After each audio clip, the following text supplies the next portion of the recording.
Voilà, parce que je suis arrivé, j'ai juste pu rentrer là dans la session. Oui, comme je disais à Patrick, j'ai juste 2 slides à présenter en introduction. Donc, je peux le faire là depuis mon PC. Ouais. Je vous laisse le faire, la slide est Ah disponible ben pour tout voilà. le monde. Voilà, je vous laisse débuter le webinaire. Bon webinaire. Merci.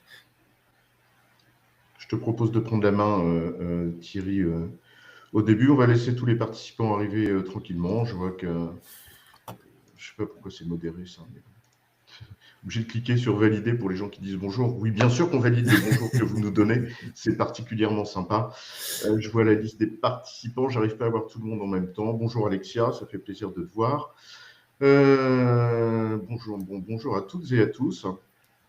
Et bienvenue, bonjour Stéphane. Bienvenue dans ce webinaire organisé par Euroquartz. Patrick Storet, président de Flexity, professeur associé aux arts et métiers à Paris, et fondateur d'RH Info il y a 20 ans et Story RH plus récemment. Je vais avoir le plaisir de partager quelques éléments de réflexion avec vous sur ce thème. Mais je crois qu'avant, Thierry Bobineau, qui nous fait la gentillesse d'une part d'être parmi nous, mais d'organiser cet événement pour Euroquartz, a quelques éléments d'information à partager avec tout le monde et qui peut nous servir de point de repère sur ce sujet. Thierry, je te laisse commencer. Bonjour à tous, bonjour Patrick, merci pour la transition. Alors oui, pourquoi est-ce qu'on a organisé ce webinaire et pourquoi est-ce qu'on a demandé à Patrick de nous apporter sa vision. L'an dernier, donc, on a fêté les 50 ans d'Euroquartz, on a organisé un roadshow dans 9 villes où Patrick nous a accompagnés sur des réflexions assez générales sur ce que cette crise sanitaire avait changé dans la relation RH au sens large.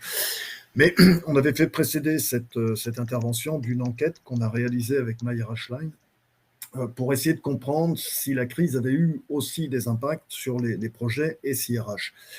Et on a été proprement soufflé par les résultats de cette enquête qui a démontré que la crise avait agi comme un accélérateur incroyable des projets de SIRH.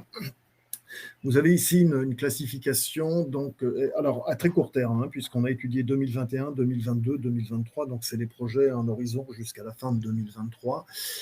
Et 66% des entreprises qu'on a interrogées, donc principalement des DRH et des responsables de SIRH, nous ont signalé des projets d'investissement à court terme et dont une majorité a trouvé son origine dans les constats de la crise sanitaire, qui a mis en évidence des failles nombreuses dans les SIRH. Et on voit ici les projets qui sont répartis par thématique. Alors le premier sujet, la première priorité, ça sera la formation. La deuxième, c'est tout ce qui concerne la gestion des emplois, des compétences et des formations. Le troisième sujet, c'est la gestion des temps et des plannings, un sujet qui a été au centre des préoccupations pendant la crise sanitaire. Donc, d'une part, il y a beaucoup de projets. Et l'autre surprise, c'est que ces projets sont datés dans le temps. Si tu peux avancer, Patrick, peut-être, je ne sais pas. Je crois que je n'ai pas la main. C'est pas moi qui ai la main, je ne pense pas. Mais... Ah voilà. Ça a été une autre surprise, parce que là, ce qu'on a essayé de mesurer, c'est le gap entre l'intention et l'action. C'est-à-dire que très souvent, dans ce genre d'études, les répondants disent oui, on a des projets, mais ne sont pas forcément capables de les caler dans le temps. Et là, la grosse surprise que l'on a eue, c'est que ces projets sont vraiment calés dans le temps. Donc, il y a une intention, ça témoigne d'une intention réelle derrière, c'est-à-dire on veut aller vite. La surprise également, c'est que on voit que la troisième priorité d'investissement, c'est sur la gestion des temps et des plannings. La paye arrive assez loin derrière. Par contre, sur la paye, il y a une urgence dans les investissements puisque la plupart des entreprises nous ont dit qu'elles le traiteraient dans l'année même, c'est-à-dire en 2021. Et on voit qu'en 2021-2022, on a plus des 2 tiers des projets sur la paye qui seront traités. Et pour la gestion des temps, on est à 63% des projets qui seront traités d'ici à la fin 2022. Donc d'une part, beaucoup de projets, des projets qui sont datés, ce qui témoigne d'une véritable intention des acteurs. Ça nous a interpellés et on s'est dit qu'est-ce qu'il faut voir derrière ça, en quoi est-ce que le SIRH a été aussi impacté par cette crise et pourquoi est-ce qu'on a de telles priorités d'investissement. Et on a demandé donc à Patrick de nous apporter un éclairage sur ce sujet. Voilà, je te laisse la parole, Patrick, tout de suite. Merci infiniment, Thierry. Je vais vous proposer de commencer ma présentation. Je vais pour ce faire ouvrir un doc. Est-ce que quelqu'un peut juste me renvoyer un écho pour me dire si le partage de mon écran est correct? Oui, ça fonctionne, je te confirme. Super. Écoutez, bonjour à toutes et à tous. Je le redis, mais on ne dit jamais suffisamment bonjour, me semble-t-il. Alors, moi, j'ai un passé de DRH et de dirigeant d'entreprise. Donc, je ne sais pas si je m'adresse à vous aujourd'hui en tant que prof au CNAM ou ancien DRH qui a une vraie fibre business ou avec une casquette d'entrepreneur qui est vraiment convaincu que c'est la richesse humaine de nos boîtes qui en font le succès, tout simplement. En tout cas, je voudrais partager quelques convictions sur ce thème qui m'est cher. Au fond, pourquoi? Parce que ça fait à peu près, je dirais, une vingtaine d'années, enfin depuis le début des années 2000, que je suis habité de cette conviction que l'informatique, au sens large du terme, le digital, pour reprendre un terme contemporain, est un vrai levier, un vrai bras armé pour la fonction RH, à la condition qu'on sorte un peu des discours pompeux et qu'on sorte des promesses superfétatoires et qu'on le prenne par le bon bout. Et j'ai un peu envie de dire d'ailleurs que le bon bout, en l'occurrence, c'est d'abord le SIRH avant de parler de tout un tas de choses qui sont, à mon avis, plus des réalités dans les discours que dans les pratiques des entreprises. Alors, on est face à un sujet qui est plein de paradoxes, en fait. D'ailleurs, je trouve que les résultats d'enquête que tu nous as partagés, Thierry, sont assez révélateurs de ce point de vue-là. Enfin, je pense qu'il y a un équilibre entre urgence et importance qui est assez intéressant à creuser, comme tu l'as parfaitement fait au travers notamment de ton deuxième slide. Et j'y reviendrai dans la suite de mon exposé. Alors, je vais le structurer en trois grandes parties. La première, se poser la question de savoir si le SIRH est un levier pour la fonction RH pour exercer son rôle stratégique. On va partir des enjeux, et on va partir des enjeux contemporains de la fonction. Ce qui me permettra ensuite d'essayer de voir ce que cela peut impliquer en matière de système d'information en ressources humaines.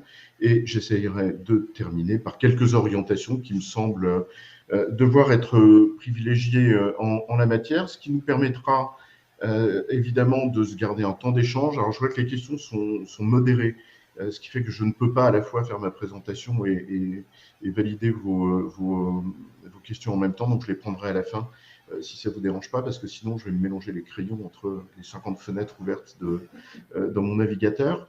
Mais au moins terminer par une petite phase d'échange sans langue de bois. Alors, je voudrais commencer cette présentation par deux petites provocations amicales. La première, c'est non, la fonction RH n'existe pas. Alors, évidemment, c'est une pirouette, vous en doutez bien, puisqu'évidemment que la fonction RH existe en tant que telle, mais je m'insurge là un petit peu contre une sorte de discours ambiant. Alors, quand on fait du RH bashing, ou au contraire, on va en valoriser les exploits pendant la crise sanitaire, il y a une sorte de discours amalgamant où on fait de la fonction RH un tout qui est homogène, indistinct, et on dit dans les enquêtes ici ou là que la fonction RH est comme ci, la fonction RH est comme ça, etc. Et je pense honnêtement que c'est assez éloigné finalement des réalités auxquelles les entreprises sont confrontées, parce qu'il y a autant de fonctions RH que de configurations, bien évidemment. Et la résumer à une sorte de tout homogène me semble très exagéré. D'abord, il y a des différences selon les secteurs d'activité, il y a des différences bien évidemment selon des facteurs de taille, il y a des différences surtout en fonction des maturités au regard de la question RH, et notamment de la relation qu'il peut y avoir entre la direction générale et la conviction qu'elle a ou pas de la nécessité d'investir dans la chose humaine et de confier cet enjeu en partie à la fonction RH, qui n'en est pas la seule à en être le dépositaire. Et puis aussi, tout simplement, des personnes dans la même entreprise, le poste exercé par là ou le même DRH n'a pas les mêmes résultats dans tous les cas de figure. Donc, je crois qu'il faut se garder des discours trop généralisants qui sont, à mon avis, un risque de caricature. La deuxième provocation que je voudrais faire en introduction de ce webinaire, c'est tout simplement dire non, la fonction RH, elle n'est pas stratégique. En fait, ça ne veut rien dire de dire qu'elle est stratégique. Il y a une sorte d'abus de langage qui consiste à dire, en gros, C'est stratégique parce que c'est important parce que c'est essentiel, et c'est essentiel parce que c'est stratégique. Alors, donc ça ne veut pas dire grand-chose. En revanche, et si on veut essayer de traiter le sujet que Thierry m'a demandé d'aborder avec vous, si on veut parler de la fonction RH et de son rôle stratégique, c'est quelle est sa contribution à la stratégie? En quoi son rôle, son action est-elle de nature à faciliter, supporter, rendre possible, éclairer la stratégie de l'entreprise? De ce point de vue-là, il y a 3 grandes dimensions qui ne sont pas les mêmes et sur lesquelles les impacts de la fonction ne sont pas les mêmes. Le premier, c'est ce que je symbolise par cette petite icône qui gigote, c'est l'alignement. Le terme est connu de tout le monde, l'alignement stratégique. Je voudrais ici souligner 2 choses. C'est quoi l'alignement stratégique? C'est alignement au sens anglo-saxon du terme, qui signifie to align, ça veut dire mettre en cohérence. Et c'est une sorte de cohérence finalement entre la fonction RH et la stratégie de l'entreprise. Donc au fond, c'est la rendre possible. Ensuite, vous avez ce deuxième élément qui est la capacité de la fonction à pouvoir réfléchir autour de cette stratégie, c'est-à-dire apporter sa contribution à la réflexion amont à la stratégie, qui est une réflexion d'ordre prospectif. Et puis, troisième élément que je symbolise par cette petite icône qui gigote tout autant que les autres, c'est la dimension culturelle. Dit de façon extrêmement caricaturale, est-ce que la culture qui est la nôtre, parce que c'est une résultante, est de nature à rendre possible le projet que nous visons ou pas. Étant entendu que si ce n'est pas le cas, on a que 2 possibilités, soit on change de projet, et ça va être difficile, soit on fait évoluer la culture, et c'est forcément sur un temps long que ça se joue.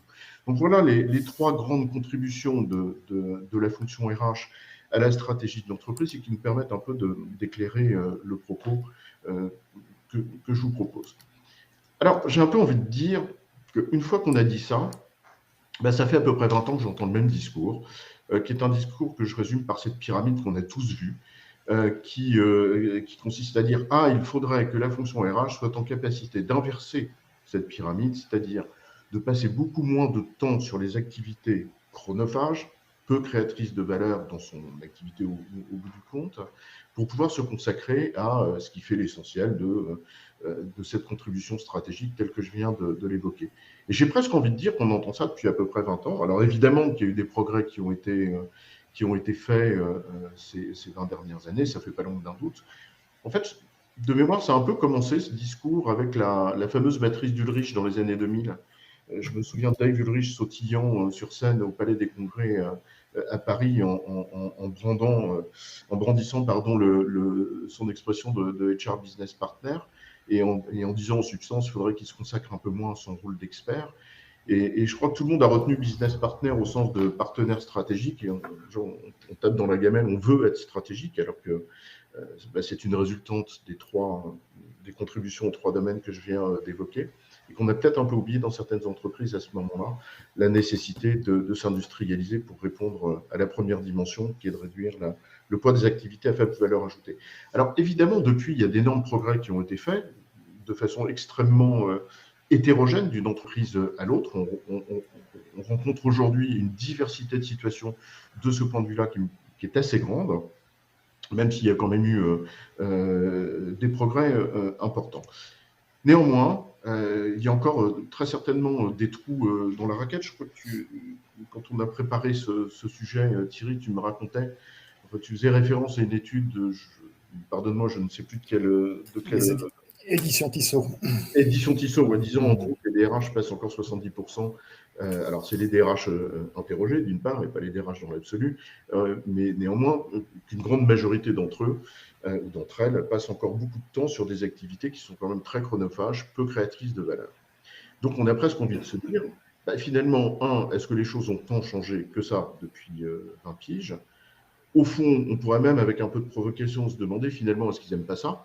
Tout bêtement. Alors, je ne veux pas contester ici les progrès, parce qu'il y a vraiment des progrès considérables qui ont été faits en matière de productivité de la fonction.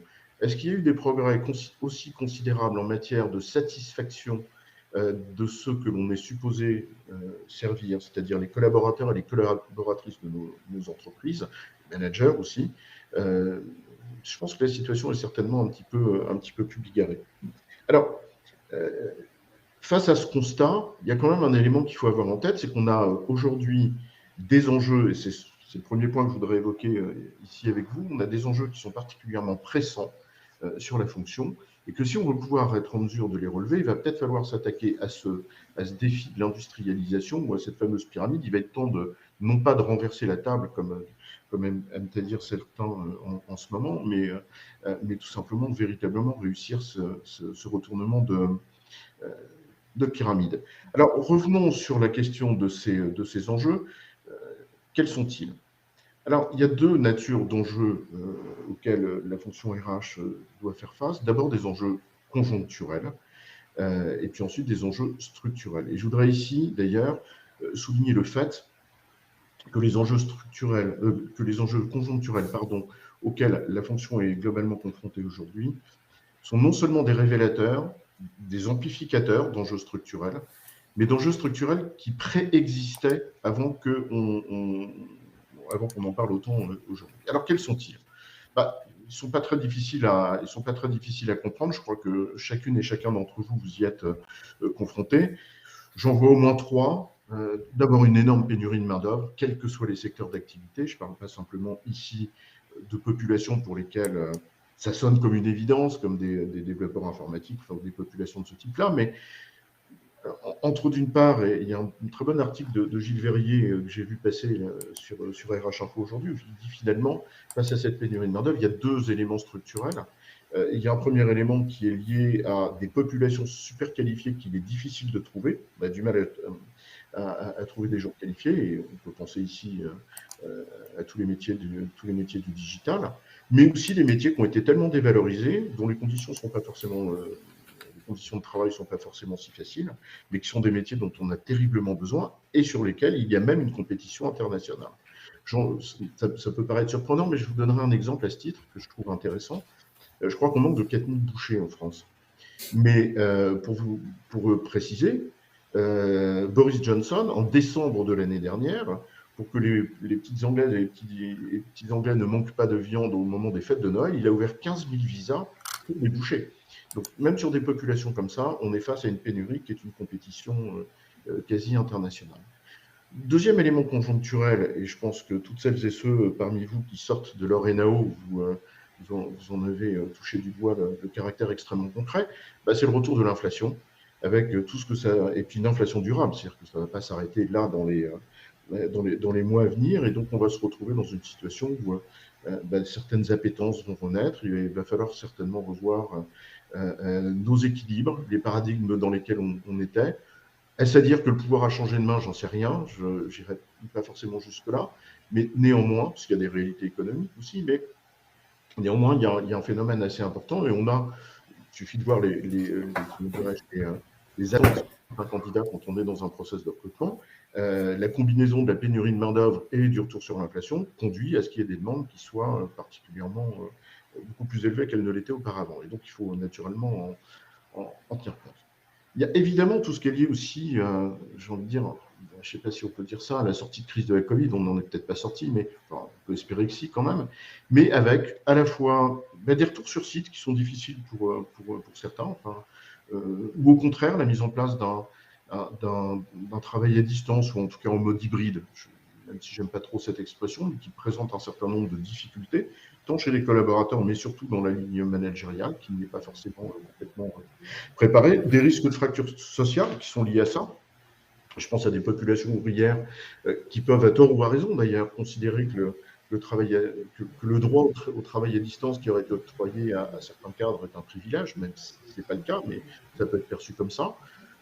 Très certainement des fractures sociales liées au numérique aussi. Donc on a là des sorties de crise et avec un champ organisationnel qui est particulièrement difficile, me semble-t-il. Et puis l'entrée dans des nouvelles crises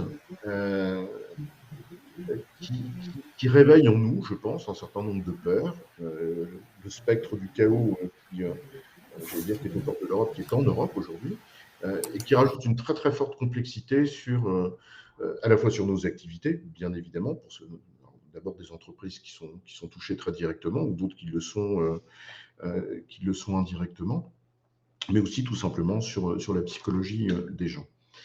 Alors, et c'est là où ça m'amène à la deuxième grande dimension, qui sont les enjeux d'ordre structurel. Et c'est là où je voudrais vraiment signifier le fait que ces événements conjoncturels, enfin ces événements, sont de nature non seulement à nous révéler de façon un peu brutale certains enjeux structurels, mais ils existaient auparavant. Et je voudrais juste en signifier deux de ce point de vue-là. Je crois que le phénomène de grandes démissions, de big quit, de great resignation, dont on parle beaucoup aux États-Unis, qui arrive chez nous, mais dans des proportions moindres, très certainement parce que le marché de l'emploi est beaucoup moins fluide qu'il ne l'est outre-Atlantique. Mais néanmoins, il y a un truc qui est intéressant, c'est d'en regarder les causes profondes. Et les causes profondes, ce n'est pas une population de gens jeunes qui ont découvert que le travail à distance leur permettait de devenir des entrepreneurs ou des indépendants. C'est très éloigné de ça, la réalité.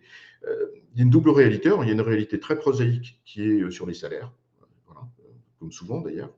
Ça, c'est le premier point. Mais il y a une deuxième réalité. Et celle-ci, à mon avis, est révélateur de quelque chose qui préexiste dans beaucoup de nos entreprises aujourd'hui, qui est finalement une sorte de... Alors, on met ça derrière le vocable manque de sens, mais au fond de rejet d'un certain type d'entreprise, ou en tout cas d'une entreprise qui ne serait pas en mesure de satisfaire l'appétit d'engagement des gens.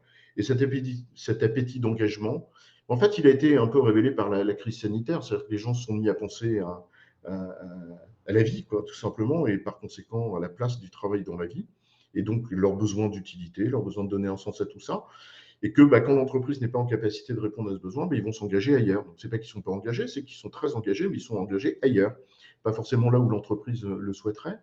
Et de ce point de vue-là, et c'est là où je pense que nous avons un enjeu énorme à relever, c'est que sans cet engagement, le défi structurel profond de nos organisations, c'est-à-dire cette capacité d'adaptation permanente à un environnement de plus en plus brutal qui change sans cesse et où la fréquence des changements est plus importante qu'elle ne l'était auparavant, ou disons d'autres termes, on a moins le temps de s'ajuster et de changer, eh bien, ça exige de nos entreprises des transformations culturelles d'abord, organisationnelles et managériales par voie de conséquence, mais sans lesquelles, sans l'engagement des salariés, on ne pourra pas faire ça. Et donc, on a là une situation qui exige d'autant plus de la fonction RH qu'elle soit en capacité de ne pas attendre pour relever tous ces défis, et qu'il va bien falloir être en capacité de dégager les fameuses marges de manœuvre dont on parle depuis 20 ans, ou en tout cas certainement beaucoup plus que ça n'est le cas aujourd'hui, parce que le temps ne nous appartient pas et il faut certainement avancer beaucoup plus vite qu'on ne pourrait le croire. Alors, de ce point de vue-là, je voudrais revenir sur, j'ai envie de dire, la chose informatique dans tout ça, c'est-à-dire le SIRH de façon extrêmement prosaïque. Alors, le premier point, moi, qui me paraît intéressant à souligner, de ce point de vue-là, c'est que la crise de la Covid, elle a révélé un certain nombre d'insuffisances. C'est-à-dire que, alors pas partout évidemment, mais certaines entreprises ont découvert les imperfections, les insuffisances de leur système d'information RH, au sens le plus large du terme, à la faveur des urgences qu'il a fallu savoir traiter durant la crise sanitaire.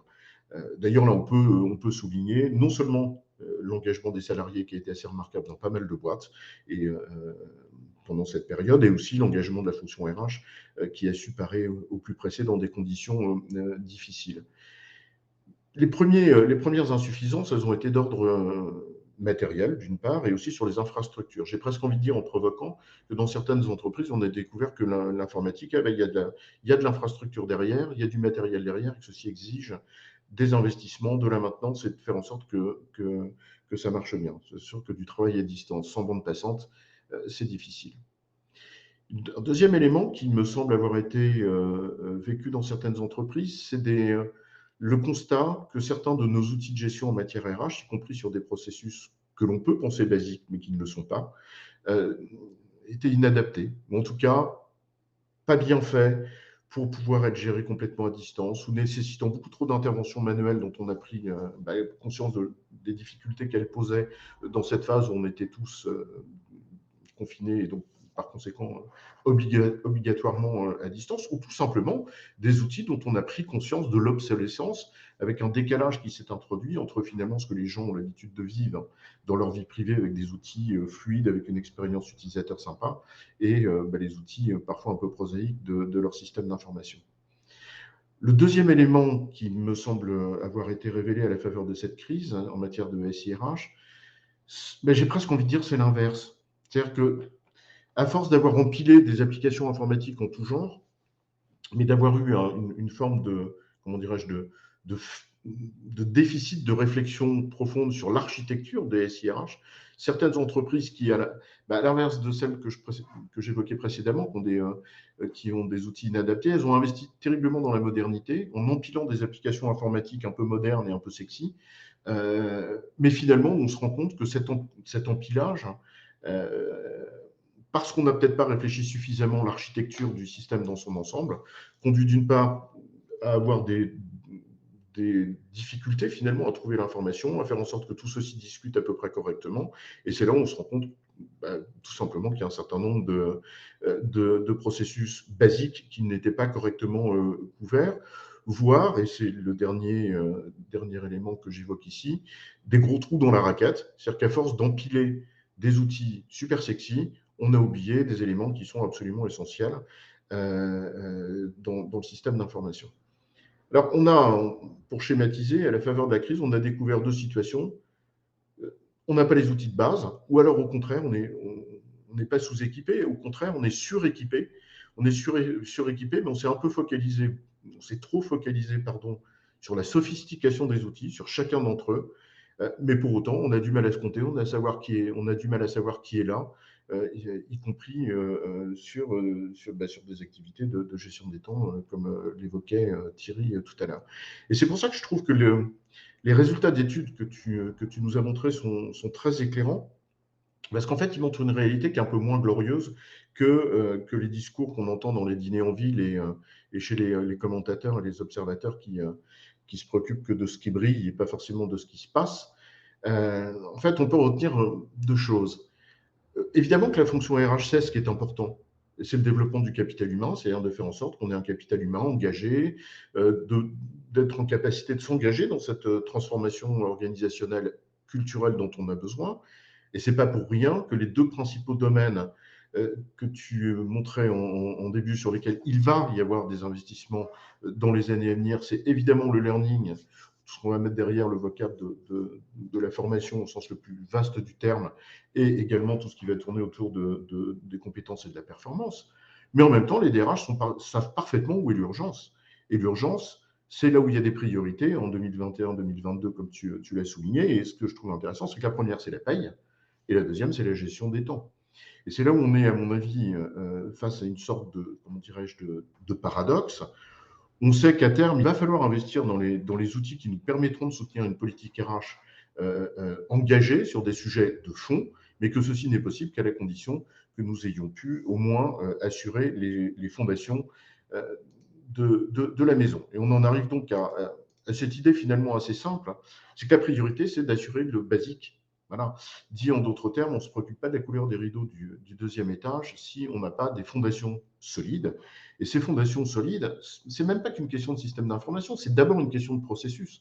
C'est-à-dire que on a besoin, en termes de service RH, d'être irréprochable sur les basiques de la fonction. Et d'être irréprochable, c'est d'avoir un rapport qualité, coût, délai sur toutes les fonctionnalités administratives de la fonction qui est irréprochable. Et je pense que c'est même la clé de la crédibilité et de la légitimité d'intervention de la fonction pour adresser tous les sujets de fond sur lesquels elle doit être mandatée de fait. Et ce socle, il a certainement été un peu laissé pour compte, me semble-t-il, entre les années 2010 et les années 2020, puisqu'en fait, ce qui s'est passé, c'est que l'investissement de productivité, il a été fait entre 2000 et 2010 dans beaucoup d'entreprises. 2010-2020, suite à la crise de 2008, il y a eu de fortes réflexions de la fonction autour de tout ce qui tourne autour de l'engagement, du désengagement, du mal-être au travail, etc. Enfin, tous les effets post-crise 2008. et qu'on en a un peu laissé peut-être pour compte certains aspects fondamentaux de la fonction, et que finalement le socle s'est un petit peu distendu ou truc comme ça. Donc, c'est quoi le socle au fond? Et c'est ce que dit un petit peu la vidéo qui apparaît à l'écran. Bah, il faut un SIRH, en l'occurrence, qui assure la base, quoi. Et alors, on peut vanter les sirènes de l'intelligence artificielle, d'un manager augmenté ou de je ne sais quelle autre modernité qui est assez éloignée de la réalité de la vie quotidienne des entreprises, mais la base de la fonction en la matière, c'est la gestion prévisionnelle des emplois et des compétences, de la gestion administrative du personnel, pardon, et la gestion des temps, la paye, bien avant la gestion prévisionnelle, me semble-t-il, en termes d'outils. Alors, on a, de ce point de vue-là, un certain nombre d'enseignements à tirer en matière de… J'essaie de regarder le temps pour tenir le temps qui m'est imparti. Un certain nombre d'enseignements à tirer en matière de système d'information ressources humaines en tant que tel. Le premier, je reviens avec cette petite vidéo qui a un petit côté Minority Report. C'est vrai que je crois qu'il y a, comment dirais-je, une sorte de discours ambiant qui est très centré sur, en fait, sur la tentation de la sophistication. Il y a une sorte comment dirais-je, de discours exagéré sur la modernité des applications, sur le caractère sexy des interfaces utilisateurs, etc., qu'il faut bien évidemment entretenir. Mais je pense qu'au-delà de ça, on a un enjeu simple qui est au-delà de la sophistication, on a un changement de posture à adopter. Parce que non seulement la vie de la fonction elle est beaucoup plus prosaïque que ça, et qu'il y a certainement des promesses tout à fait superfétatoires au travers de ce discours sur la modernité, mais je pense qu'il y a aussi un changement de posture, c'est-à-dire qu'il faut arrêter, me semble-t-il, d'être ébloui par ce qui brille, mais de se focaliser d'abord sur ce qui fait le job, quoi, tout simplement en termes de système. Alors, de ce point de vue-là, qu'est-ce qui fait le job? Alors, je vais revenir sur plutôt que sur l'idée de la femme ou de l'homme augmenté grâce à la réalité virtuelle, je voudrais revenir à l'homme de Vitruve, une image qu'on utilise en architecture. C'est très vieux, hein, même moi j'étais pas né, puisque c'est les anciens, les Grecs, présentait finalement trois attentes à l'égard d'un édifice. Et on va faire le lien ensuite avec la fonction RH. Le premier, évidemment, c'est l'utilité, avoir un toit pour se protéger. Le second, c'est que ce toit doit être solide. Et puis, si en plus, tout ceci peut être beau, c'est pas plus mal. Alors, si on projette un peu plus loin cette représentation des choses sur la fonction RH, sur le SIRH, qu'est-ce qu'on peut en dire? Alors, la solidité, au fond, c'est quoi? C'est la solidité du service, du système d'information ressources humaines, c'est le socle. C'est-à-dire qu'une fonction RH qui est en capacité de répondre à tous ces enjeux, c'est une fonction RH qui est solide sur ses arrières. Voilà. C'est-à-dire le socle sans lequel rien ne tient.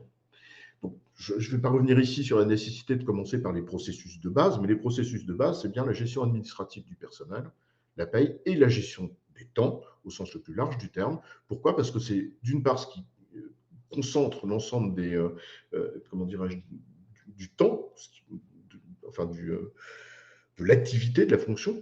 D'autre part, c'est ce sur quoi sont les processus sur lesquels on a des forts enjeux de productivité, des enjeux de volumétrie aussi, des enjeux de stabilité des systèmes, notamment d'absorption de pics de charge, des enjeux de sécurité. Et c'est là où on est attendu. J'ai envie de dire, c'est presque un peu comme le moteur d'une voiture, quoi. Une voiture, il faut que ça démarre le matin. Certes, ce n'est pas ce qui fait le voyage, mais le minimum, c'est que ça démarre le matin, c'est ce qu'on en attend. Donc la solidité, en l'occurrence, c'est quoi? C'est la capacité à avoir un socle absolument irréprochable. Mais il y a deux autres idées que j'aimerais ici évoquer pour le temps qui me reste avec vous. C'est d'abord la notion de service et la notion d'expérience. Au fond, le SIRH, c'est quand même un ensemble d'outils, on va dire ça comme ça, qui est là pour délivrer un certain nombre de processus. Il y a deux aspects là-dedans. Il y a la qualité intrinsèque, c'est est-ce que ça délivre ce pourquoi ça a été fabriqué, mais qu'est-ce que les gens en perçoivent, hein. Et c'est là où je pense que c'est un véhicule d'image assez important de la fonction. Et au-delà même de l'image de la fonction, c'est aussi un véhicule des valeurs de l'entreprise. Et je pense qu'il y a un certain nombre. Enfin, le SIRH, c'est un petit peu le premier touchpoint finalement de l'expérience collaborateur. Et comme c'est un des sujets clés du moment, il me semble qu'il y a un certain nombre d'éléments où il faut se mettre en cohérence entre les outils, l'image qu'ils véhiculent et ce que l'on veut porter. Je reviendrai sur ce point juste après. Alors, si on veut bien aller un tout petit peu plus loin sur le sujet, de ce point de vue-là, ça questionne la fonction sur quelle est l'image que renvoie mon système d'information ressources humaines auprès de mes collaborateurs. Et pas simplement uniquement en termes de qualité de service, mais ça va un petit peu plus loin. Moi, je voudrais vous rappeler vous raconter plus exactement une anecdote. Fut un temps, il y a longtemps, il y a plus de 20 ans, c'est pour vous dire. J'étais DRH d'une banque de marché. Et dans une banque de marché, autant vous dire que le leitmotiv, c'est de l'informatique de partout, d'une part, un besoin de modernité, de rapidité, d'efficience dans tout ce qu'on fait, etc. Et quand j'étais DRH de cette boîte-là, le souvenir que j'ai, c'est qu'on avait un système d'information RH, mais qui était extrêmement archaïque. Quand je dis archaïque, c'était quasi kafkaïen. C'est-à-dire qu'on avait du papier de partout. Enfin, on était très très loin de l'image qu'on voulait porter sur tout le reste à la fois de la fonction RH, mais tout simplement sur l'entreprise en tant que telle. Et je me souviens notamment du système de dépôt de congé qu'on avait, un truc à base de Lotus Notes. Enfin, c'était absolument une catastrophe. Et il y a une sorte de décalage terrible entre la réalité de notre système d'information, alors certes c'était il y a plus de 20 ans, mais entre la réalité de notre système d'information et ce qu'on avait envie de porter. J'ai presque envie de dire de ce point de vue-là que certains titulaires de la fonction devraient faire le client mystère de leur SIRH et s'interroger sur l'image qu'ils renvoient aux collaborateurs, en tout cas les messages qu'ils véhiculent. On peut se poser plein de questions. D'abord, est-ce qu'ils délivrent le service qui est attendu par les collaborateurs, en se mettant à la place du collaborateur? Est-ce qu'ils véhiculent une impression générale de modernité ou au contraire une impression de fonction qui est très administrative? Est-ce qu'ils véhiculent une image de sorte de sentiment diffus de complexité où il y en a dans tous les sens et qui révélerait une fonction RH avec une pesanteur administrative digne des consignes qu'on a eues pendant la crise sanitaire? Est-ce qu'il a une apparence attrayante, mais au fond, sur le plan de l'information et des fonctions qui nous délivrent, c'est assez superficiel? Est-ce qu'il nous donne l'impression d'être tourné vers la fonction RH pour son propre compte et ses propres besoins, ou au contraire, est-ce qu'il nous donne l'impression d'être tourné vers l'utilisateur? Bref, on a plein de questions à se poser en termes d'image. De ce point de vue-là, on a peut-être deux axes sur lesquels on peut essayer de les classer. Le premier axe, au fond, c'est est-ce que le système d'information qui est le mien, le SIRH, est-ce qu'il incarne ce que nous sommes aujourd'hui en tant que fonction RH et en tant qu'entreprise? Et puis le deuxième, c'est est-ce qu'il est porteur des différents messages que je veux adresser au corps social au regard de ce que la fonction ressources humaines a envie de devenir. Et on peut finalement classer en quatre catégories. C'est-à-dire qu'on a un peu ce que je vais appeler le SIRH, je vais toutes les afficher en même temps. On a un peu il y a le SIRH suiveur, il incarne bien ce qu'on est, mais il est un peu la traîne, c'est-à-dire qu'il n'incarne pas, on a l'impression dans son image, il n'est pas un véhicule de ce que nous avons envie de devenir. Alors évidemment, celui-ci, ce serait bien que ce soit un ambassadeur de la fonction, c'est-à-dire qu'il incarne ce que l'on est et qu'il porte aussi les messages sur les transformations qu'on veut évoquer. Et puis on a évidemment des SIRH qui sont un peu plus en décalage. C'est-à-dire que oui, ça porte bien un message, par exemple, sur on veut transformer la fonction, on veut se tourner plus vers le collaborateur. Alors, on a développé plein d'applis qui sont très sexy pour le collaborateur, mais en revanche, ça n'incarne pas ce qu'on est, c'est-à-dire une fonction qui veut délivrer des processus très simples, et on les a pas. Ou au contraire, on a un SIRH qui est très rebelle, c'est-à-dire qu'il est en décalage complet en termes d'image avec ce que l'on veut devenir. Donc, je pense qu'on a une vraie réflexion à mener sur est-ce que notre système d'information est cohérent avec ce que nous sommes et ce que nous voulons devenir. Et c'est aussi une question d'architecture sur le fond. Le deuxième point que je voudrais évoquer ici, c'est revenir sur la question de l'état d'esprit. Alors je vais faire un parallèle avec le monde, avec la fonction commerciale. Rappelez-vous, au siècle précédent, vous n'étiez pas né, moi non plus, enfin si, au siècle précédent, si je l'étais, le discours sur la Ford-T. Quand on parlait de la Ford-T, on disait vous avez le choix entre deux modèles, vous avez le choix entre la noire et la noire. Pourquoi? Parce qu'à cette époque, c'était le produit qui était rare. Mais c'est une époque qui est complètement révolue, puisqu'aujourd'hui, c'est le client qui est rare. Et quand on réfléchit finalement à la fonction ressources humaines, un processus, au fond, c'est quelque chose qui est délivré pour le compte d'un client. Que ce soit, alors évidemment que le client ne doit pas être roi, ça ne veut rien dire ça, mais au fond, on délivre un processus pour le compte d'un manager, pour le compte d'un collaborateur, on délivre un service. Alors bien évidemment, on est obligé d'avoir des étapes dans ce service, c'est le principe même d'un processus, mais in fine, nous ne devons pas oublier que ce que nous visons, c'est le service qui est délivré pour le compte de ce client. Et c'est là où je voudrais attirer votre attention sur deux points. C'est qu'on a un certain nombre d'étapes qui permettent de délivrer ce processus et que tout ceci demande à ce que la fonction ait un état d'esprit qui soit résolument tourné vers le client et pas tourné vers ses propres prérogatives. Revenons à un certain nombre de points autour de ça. Le premier point sur lequel je voudrais attirer votre attention, c'est... Alors oui, évidemment, je fustige le discours de la modernité, mais en même temps, il faut innover. Pourquoi? Parce que je pense qu'il y a un risque de désaffection à l'égard des outils. C'est qu'à force d'avoir des outils dont l'expérience devient terriblement obsolète au regard de ce que les salariés vivent dans leur vie quotidienne en tant que citoyens, le décalage devient de plus en plus violent. Et finalement, on se rend compte qu'il y a une sorte de désaffection des outils parce qu'ils sont pas agréables à utiliser, ils sont pas fluides, ils sont laborieux et finalement, on trouve des moyens détournés de faire les choses autrement. Ça, c'est à mon avis un des premiers points. Alors, ça ne veut pas dire sauter sur les innovations pour innover. C'est bien essayer d'innover pour délivrer un service qui apporte de la valeur ajoutée à ses clients, à ses collaborateurs et à ses managers. Et c'est ce qui m'amène au second point. Et je voudrais revenir sur le parallèle avec le client. Lorsque l'on est dans un environnement client et qu'on a bien décomposé son processus en petites étapes, on peut avoir la tentation de déporter une partie de ses tâches chez le client. Je pense, je sais pas moi, les services publics, par exemple, qui font reposer sur l'usager, là, je sais pas, la saisie d'un certain nombre de trucs, etc.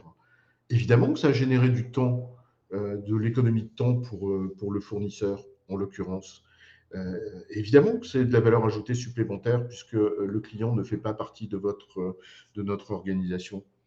Mais si on fait la même chose à l'intérieur du même vase, c'est-à-dire que le schéma précédent, c'est quoi? C'est les vases communicants.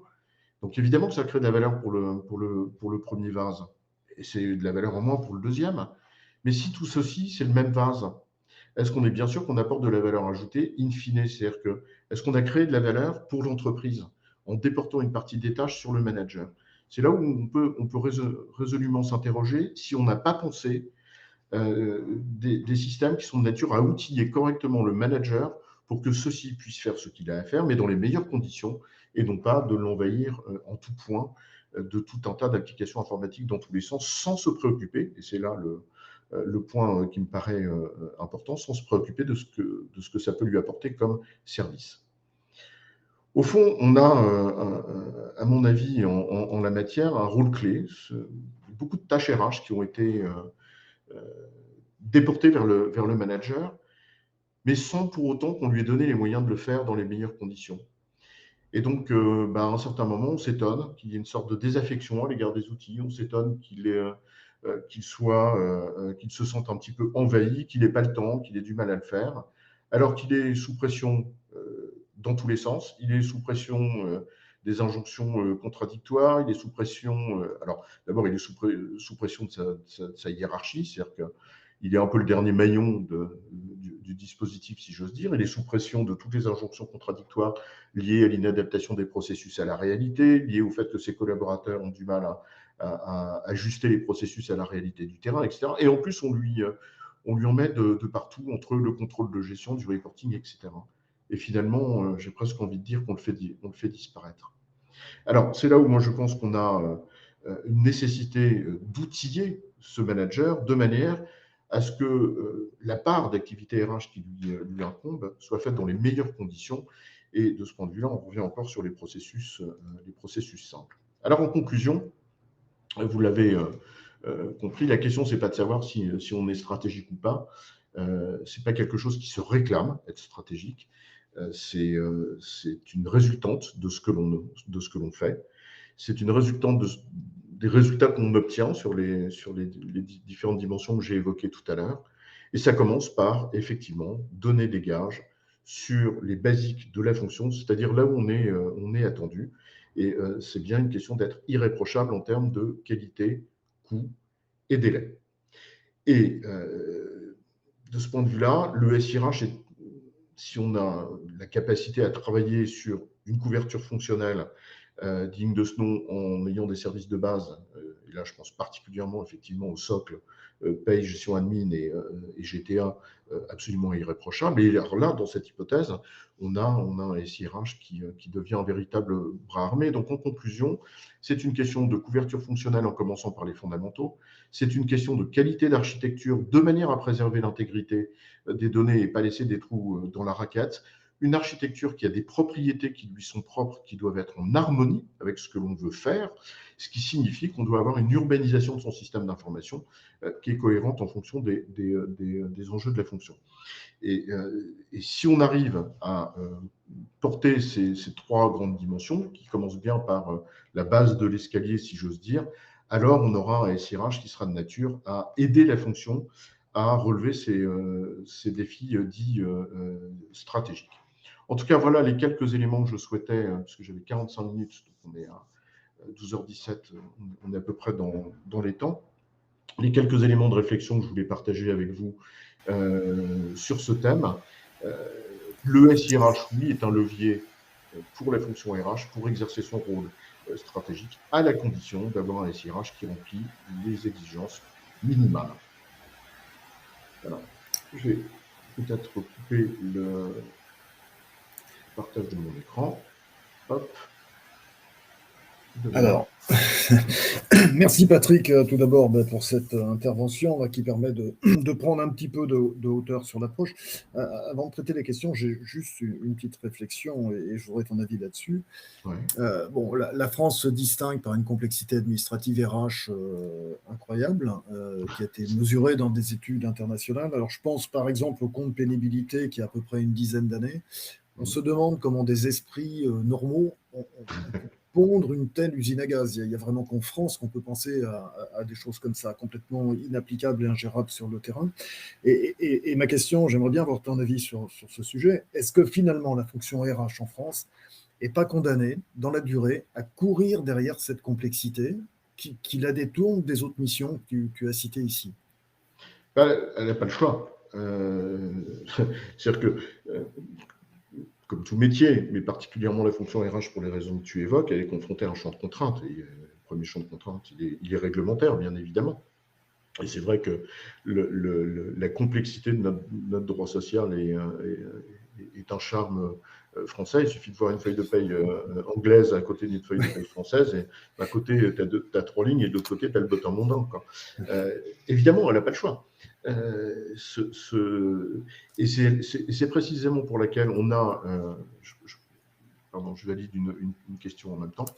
Il y a 2 aspects là-dedans. C'est-à-dire que si elle n'est pas en capacité sur les activités qui sont répétitives, qui sont chronophages, mais qui n'exigent pas une complexité particulière, de s'industrialiser de façon efficace, elle ne pourra pas traiter cette complexité.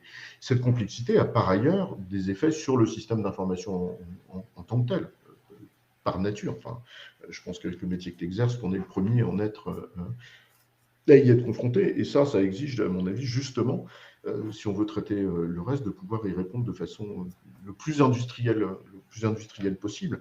En revanche, la complexité amont, on ne peut pas vraiment y toucher, quoi. Elle est à considérer comme étant une contrainte, à la fois une contrainte de fait et en même temps tout simplement une contrainte de compliance, de conformité, puisque oui, effectivement, on n'a pas le choix, quoi. Et c'est là où je trouve que les tentations de sophistication, de sauter sur le premier outil à la mode, etc., ça me paraît bien dangereux quand on sait effectivement ce type d'exigences qui sont, j'ai envie de dire, qui sont malheureusement incontournables et qui font partie des basiques de la fonction. Alors, je regarde parmi les questions. Donc, les questions, quelles sont pour vous les basiques de la fonction RH, sur lesquelles elle doit être irréprochable. Je pense que le socle administratif et le socle réglementaire sont deux basiques sur lesquelles elle doit être effectivement irréprochable en termes de qualité, mais aussi de coût et de délai, donc de productivité. Et j'ai presque envie de dire d'ailleurs, de ce point de vue-là, la productivité, elle va d'abord se jouer là-dessus. Elle ne va pas se jouer sur les entretiens annuels. C'est là où il y a des gros volumes, c'est là où il y a un temps passé. Et pour le coup, je pense que tout ce qui relève de la GTA me semble particulièrement sensible. D'abord parce que c'est extrêmement chronophage et que c'est un peu moins outillé peut-être dans certaines entreprises que la paye, alors que c'est justement des trucs chronophages. Deuxièmement, ça conditionne fortement la paye. Donc c'est un autre élément de réflexion. Et c'est en plus un véhicule d'image. Pourquoi ? Parce que c'est un point de rencontre assez fréquent pour le collaborateur, ne serait-ce que pour des choses aussi simples que les dépôts de congés, mais aussi auprès des opérationnels quand on a de la planification sous contrainte. Donc c'est non seulement un des processus les plus chronophages, mais c'est en plus un des processus sur lesquels il y a un véhicule d'image pour la fonction. Et donc on peut être étonné qu'il n'ait pas été aussi suffisamment équipé, si j'ose dire, jusqu'à présent. Et je trouve que les résultats de l'enquête que tu as montré sont révélateurs, puisque c'est la deuxième priorité dans le temps. Et pour répondre à Édouard, sur les limites du self-service pour le manager, concernant les services RH, c'est une très bonne question, parce que je pense que les premiers self-service, ce qu'on appelait le ESS à une certaine époque, l'employee self-serve, dans les années...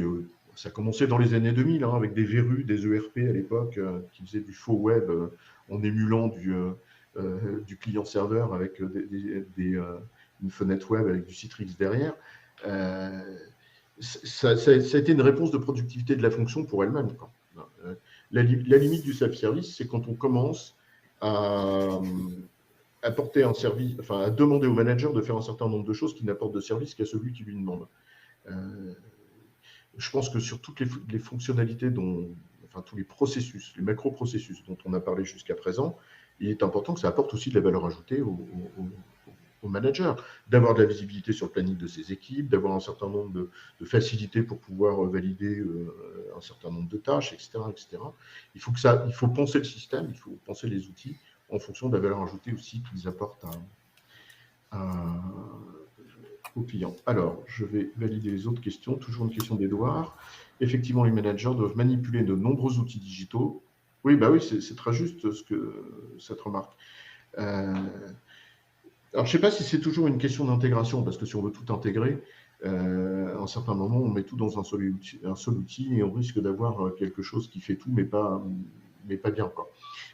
C'est un peu le syndrome du couteau suisse. Mais effectivement, il y a une véritable réflexion à mener mais de la même manière qu'on a une réflexion à mener sur le rôle du manager en tant que tel, que l'on affuble de tous les mots dans certains discours, alors que plus que jamais, on a besoin des managers de proximité, puisque ce sont eux qui sont en première ligne de l'ajustement de nos processus à une réalité de terrain qui change. Donc c'est une fonction qui est très exposée, c'est le dernier maillon de la pédagogie de la stratégie de l'entreprise et du projet d'entreprise.